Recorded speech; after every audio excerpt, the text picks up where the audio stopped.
Okay, so you made it to the end of the course. I hope you're feeling a little bit more grounded, informed, and confident about what to expect on your own MBLEx journey.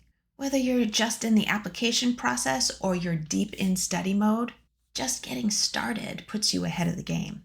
So we just covered what the MBLEx is and who oversees it, how to apply for and schedule your exam, study strategies to help you prepare with confidence, what to expect on test day so there's no surprises, and what happens after the exam, whether you pass or fail. This exam is just one milestone in your massage therapy career. It doesn't define your ability or your future. With the right plan and support, you will pass it. And more importantly, you're on your way to helping people live better, healthier lives through massage. And that's what it's all about. Thanks again for letting me be a part of your journey. You've got this, and I'm rooting for you every step of the way. Good luck, and I hope to see you in the next course.